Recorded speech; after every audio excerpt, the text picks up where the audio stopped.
As the frost of autumn 1370 draped over the cobblestone streets of Krakow, the ceaseless flow of the Vistula resounded with an exceptional steadiness and vastness in the dead of night. Within an office at Wawel Castle, sequestered amidst piles of scrolls and architectural blueprints, an old man with snowy hair and a countenance as stern as a marble carving watched the lights of the city flicker out one by one. He was not whetting a sharp blade. Instead, his weathered fingertips traced the Latin inscriptions of equality and order upon a heavy legal codex. This patriarch penned a sentence as grounded as the earth itself: "I received a Poland of wood, but I hope to leave behind a Poland of stone." He was Casimir III, the only monarch in Polish history to be graced with the title the Great. This is a chronicle of how construction shatters desolation, and how the rule of law erects human dignity. The genesis of Casimir III's life was marked not by the ecstasy of being chosen by the times, but by a precarious relay within a fragmented realm. He inherited a homeland riddled with wounds, besieged on all sides by the Teutonic Knights, Bohemia, and the Tatars.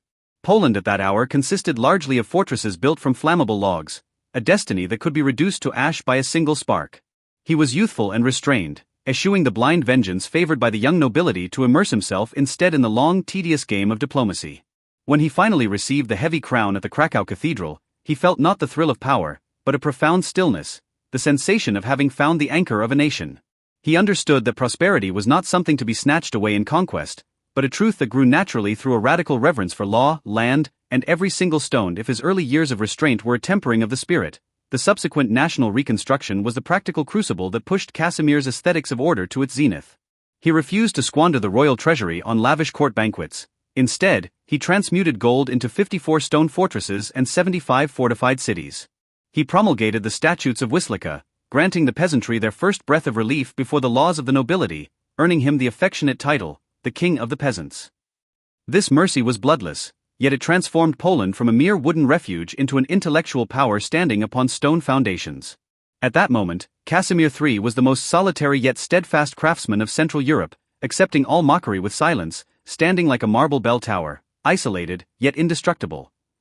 The summit of power is often accompanied by the most clandestine betrayals of fortune. Even this king was not spared. For want of a legitimate male heir, the Piast dynasty he had so painstakingly fortified was destined to end with him.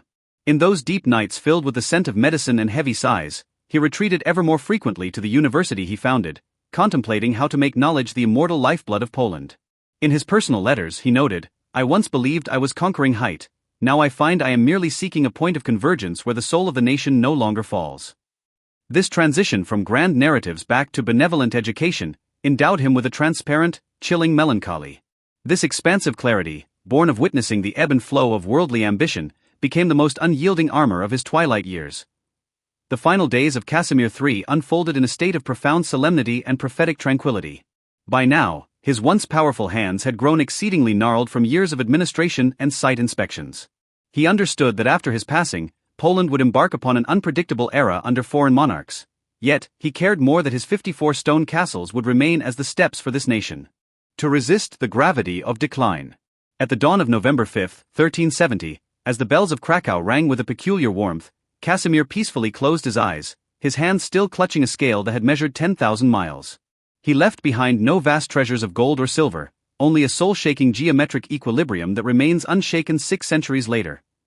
Even today, 600 years after his departure, the name of Casimir III remains a sanctuary for many a restless seeker in the dead of night. He left behind no triumphal columns, but a spiritual template for construction and guardianship. He reminds us that even if the entire world denies you, the order within your heart is governed by your steadfast love for truth. He was one of those rare monarchs in history who truly embodied the harmony of word and deed, maintaining absolute humility amidst absolute power. The capital of Sargon has crumbled into dust, and the soil of Napoleon has turned into nostalgia, yet the stone barriers built by Casimir III have crossed the boundaries of time, living on in every soul that yearns for peace. The saga of Casimir III thus draws to a slow close amidst the fading cadence of the Vistula. He was never an opportunist seeking fame for fame's sake, he was merely a weary soul who steadfastly refused to compromise with mediocrity. He teaches us that no matter how mundane your life may be, the reason within is your only true and eternal sanctuary. Just as he sat through the frigid winter nights of Krakow, clutching a guttering candle to find a fulcrum for existence within the void. Perhaps you, too, are navigating the uncertainties of life or feeling the weight of isolation. But believe this, in every life, there exists a stone castle of one's own, a private space for dialogue with the self. May the resilience and vastness of Casimir III become the softest feather in your dreams. Good night.